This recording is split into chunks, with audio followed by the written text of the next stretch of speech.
Hello everybody and welcome to Storm Reads, and it's time for a 2 on Tuesday.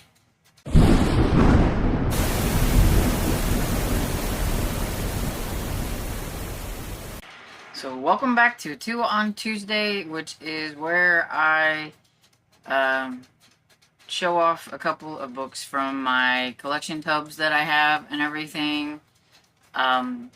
Last month I was doing some Garbogacy stuff, but kind of back to the way I was doing it before, which is one category and then one non-category book, whether it's a huge chunky romance or anything else that I may have to show off. But I have a ton of category books, so there'll probably always be one category with something else. Sometimes there may be two categories, but this is what we're doing. Anyway, so what I have for today is Storybook Dad by Laura Bradford, and this is American Romance number 1424 from 2012. I decided to pick this one out because I know most people know Laura Bradford for her cozy mystery series, but I thought it would be interesting to show everybody that she does have a few romances, and that maybe you didn't know that she actually wrote some romances. So, she has written over 30 books. I don't know the exact number. I didn't count. I did not count her Elizabeth Lynn Casey books, which I think there's like 12, so it probably puts her over 40 books. So I'm just saying over 30, because I know it was over 30 and everything. She's currently writing for the Guidepost series called Mysteries of Blackberry Valley. She's written like book 1 that is already out in that series, and she's also writing book 8 that comes out in December. The Guideposts have different authors for a bunch of the different books in the series and things like that. So she's got book 1 and book 8.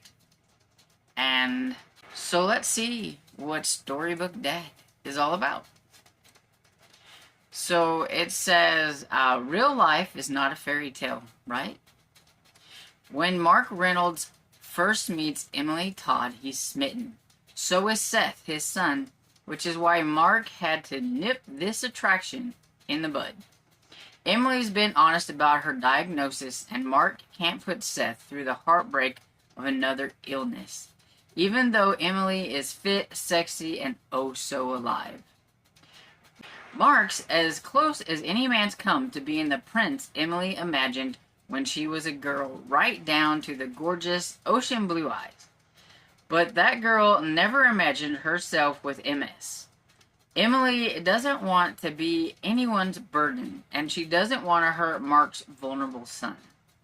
So she'll harden her heart, stick to her work, and forget about the magic of Mark's touch. Can two grown-ups with their minds made up learn a lesson in love from a 4-year-old boy? So it sounds like it'd be a good emotional read, maybe? And so, yeah, it's in pretty decent condition. This line, they don't make anymore for Harlequin, and that's kind of a bummer. But here we go.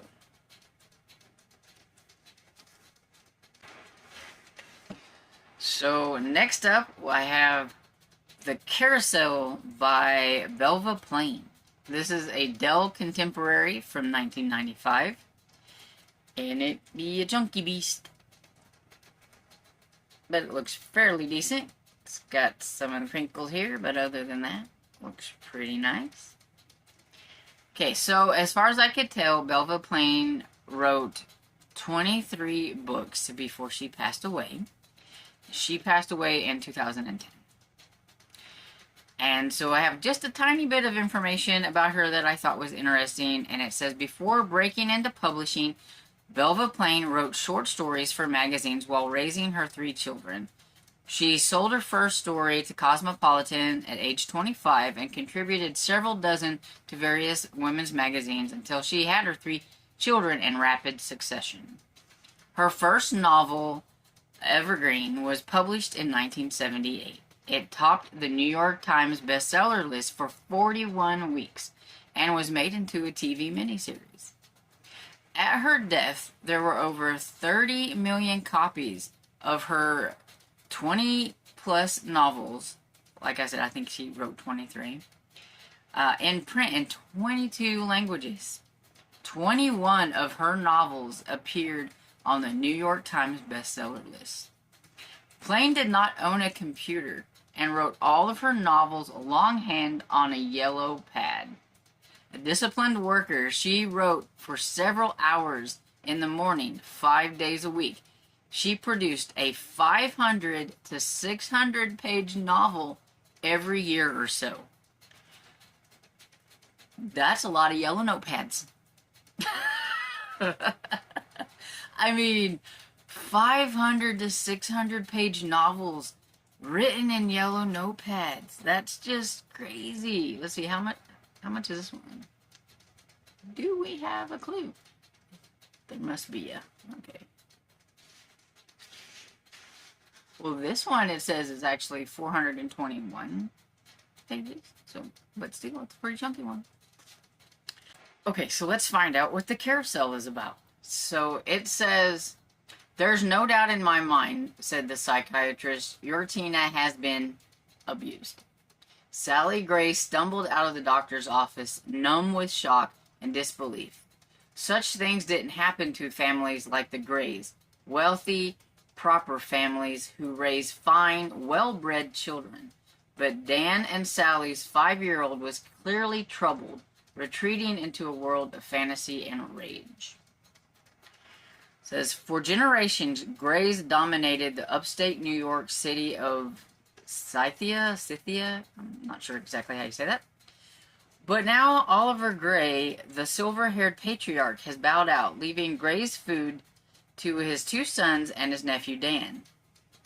But as outside forces threaten the business, the once unimpeachable dynasty is shattered from within by a tormented child obsessed with an heirloom silver carousel, and by a family member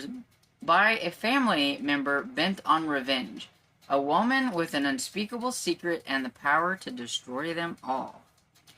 So, sounds like a saga of sorts with something that happened with the kid is going to have to look at the whole family probably.